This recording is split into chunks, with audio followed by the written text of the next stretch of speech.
Vous allez retrouver, je pense que c'est 25 méthodes que j'ai mis pour décristalliser toujours plus notre ego et retrouver de plus en plus notre essence. Ah oui, juste avant de détailler cette clé-là aussi, je veux juste vous donner une petite information d'ensemble. Dans les enseignements d'autrefois qui se sont donnés à toutes sortes d'époques et dans les représentations artistiques qui ont été faites, il y avait parfois un personnage avec les deux bras, et sur un bras, c'était marqué solve, puis sur l'autre côté, c'était marqué coagula, qui peut se traduire par solver, dissoudre, et coagula, coaguler ou cristalliser l'énergie. C'est deux pôles très très importants pour notre métamorphose interne. Dissoudre fait en sorte qu'on dissout tout ce qui est plus sombre dans notre nature, tout ce qui n'est pas aligné avec notre plan divin, avec notre âme divine et notre esprit divin, avec la source infinie. On dissout toutes ces énergies-là à l'intérieur de nous, donc c'est la décristallisation de l'ego.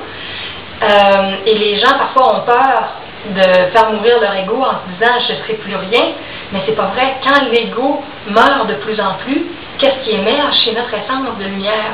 Alors au contraire, on est beaucoup plus et on est beaucoup plus heureux, beaucoup plus joyeux, on n'est plus dans les conditionnements de l'ego. Alors ça c'est un côté pour dissoudre tout ce qui est moins lumineux en nous, et de l'autre côté, coagula ou coaguler, cristalliser, c'est toute la création, la cristallisation des énergies plus lumineuses qui viennent entre autres de la sexualité tantrique. Je vais vous expliquer qu'est-ce que le parcours de sexualité tantrique peut faire en résumé dans quelques instants. Alors, ces deux piliers-là sont très très importants, et finalement, la personne qui synthétise tout ça, c'est qu'elle apprend à s'équilibrer en ayant des activités des deux côtés, et elle-même devient le troisième pôle qui réunifie tout ça en transmettant la connaissance, en partageant des éléments qui font référence à tout ce qui doit être décristallisé et à tout ce qui doit être cristallisé à l'intérieur de nous. Ça équilibre tout ça par les trois pôles ensemble. OK.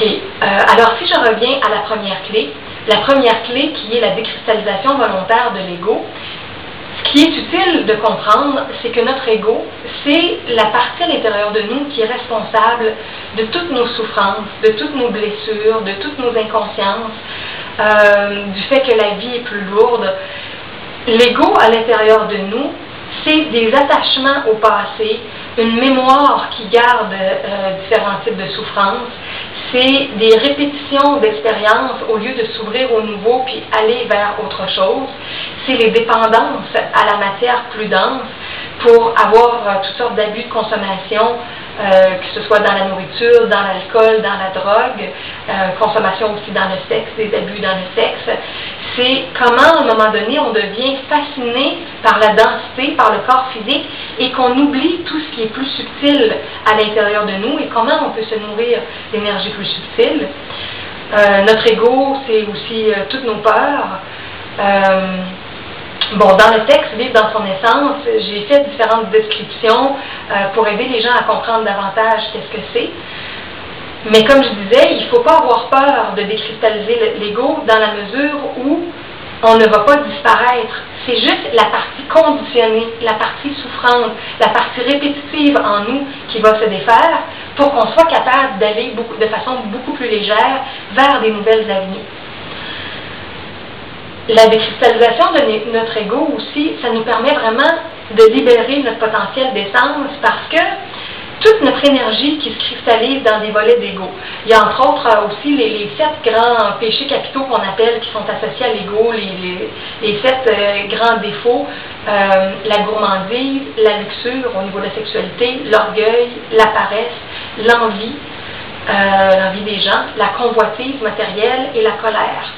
Ces 7 facettes-là font beaucoup de problèmes dans notre vie, mais pour manifester une facette d'ego, ça prend de l'énergie. Alors, dans le fond, c'est qu'on prend l'énergie de notre essence et on la canalise d'une façon plus matérialiste, plus repliée sur soi, plus souffrante, plus dépendante, et notre potentiel se replie sur nous-mêmes ou se replie sur lui-même. Alors que quand on est dans notre essence, on va davantage être dans ce qui est plus équilibré et tempéré, dans ce qui est la compréhension des autres, dans ce qui est l'humilité, dans ce qui est la vie simple sans avoir besoin de posséder énormément de choses, la joie pour le bonheur des autres. C'est tout l'inverse des autres caractéristiques que je viens de mentionner qui fait qu'une personne est beaucoup plus heureuse quand elle vit comme ça dans son essence. Mais en général, pour beaucoup de gens dans l'humanité, il y a comme un pourcentage qui est à peu près à 95%, 97% dans les cristallisations d'ego et dans la vie qui se répète mécaniquement. Et il y a un 3 à 5% d'essence qui est vraiment libre et qui va vraiment vers le nouveau. Alors, quand on décristallise une facette en nous, quand on apprend à se libérer de vieux schémas, l'énergie va être récupérée dans notre essence et notre essence va être plus forte pour vivre de nouvelles choses dans l'essence. Et graduellement, le pourcentage va changer. On va passer à 10% d'essence pour 90% d'ego. À un moment donné, à 20% d'essence pour 80% d'ego, 30% d'essence pour 70% d'ego, 40% d'essence pour 60% d'ego, 50% d'essence pour 50% d'ego. Alors ça, c'est quand on est souvent ferraillé gauche-droite, les deux avenues. Et à un moment donné, l'essence va prendre le dessus à 60% et 40% d'ego. Donc c'est l'essence qui va prendre de plus en plus de décisions dans notre vie. Et on va continuer comme ça jusqu'à 70% d'essence, 30% d'ego, 80%, 20%, 90%, 10%, et l'écran immortels qui atteignent presque le 100% d'essence pour presque plus d'ego, sont presque à zéro d'ego. Et en reste, les bribes d'ego sont infiniment subtiles, parfois discernables à l'intérieur, dans des pensées, dans des émotions très très fines, mais il n'y aura plus de manifestation visible à l'extérieur. Donc c'est un processus de passer d'ego beaucoup plus grossier, qu'on ressent, que les autres ressentent, que les autres perçoivent et voient, pour aller vers des manifestations plus subtiles, de plus en plus subtiles, avec un travail qu'on dit quasiment qui est de la chirurgie psychologique dans notre monde intérieur. Alors, plus on récupère de l'essence, plus notre vie devient claire parce que nos choix deviennent de plus en plus clairs dans l'essence. On sait reconnaître, notre discernement s'aiguise pour savoir qu'est-ce qui est une motivation dans l'ego et qu'est-ce qui est une motivation dans l'essence. Qu'est-ce qui est plus dans l'amour véritable de nous-mêmes et des autres et de la vie, et qu'est-ce qui est plus dans le repli sur soi, l'indifférence face aux autres, le fait de pouvoir être méchant, blessant. C'est deux courants très très différents qu'on va souvent associer aussi à la loge noire, à la loge blanche dans l'humanité. Et les êtres se positionnent plus d'un côté ou de l'autre ou se promènent à travers leurs activités. Donc, tout le courant de décristallisation volontaire, c'est très important et c'est ce qui nous donne une continuité de propos aussi. Parce que tant qu'on n'est pas plus solide avec une essence plus forte, on est constamment tiraillé dans notre ego. Il y a un ego qui veut une chose, il y a une autre facette de nous qui veut autre chose, qui veut encore autre chose.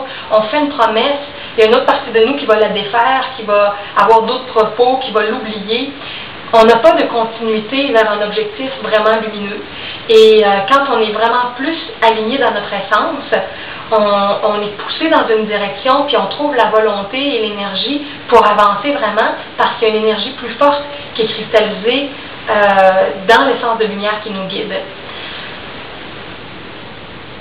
Bon, il y aurait tellement de choses à dire, mais tous les initiés, tous les êtres en cheminement intense passent par ce processus-là, qui fait qu'il y a des parties de nous, de nos anciennes façons de faire, de nos anciens attachements, nos anciennes relations, nos anciens problèmes, dont on va se défaire et on va passer à autre chose, complètement différent dans notre vie.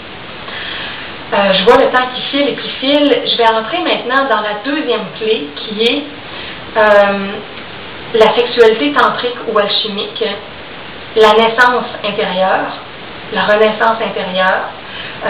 Yeshua, autrefois, ou Jésus, disait par exemple à une femme près d'un puits de revenir avec son mari et qu'il lui expliquerait comment ne plus avoir soif. Alors c'était pour lui enseigner les clés tantriques pour qu'il puisse les vivre en couple, qu'il vive les métamorphoses et qu'il puisse se nourrir d'une nouvelle nourriture et être rempli, être abreuvé d'une nouvelle eau. Jésus parlait aussi de renaître de nouveau. Il y a beaucoup de groupes religieux qui ont parlé d'une nouvelle naissance avec un état psychologique intérieur. C'est déjà très bien, cette nouvelle naissance-là, mais c'est beaucoup plus profond aussi. À Nicodème aussi, Nicodème qui est un sage de son époque, qui lui disait qu'il devait renaître.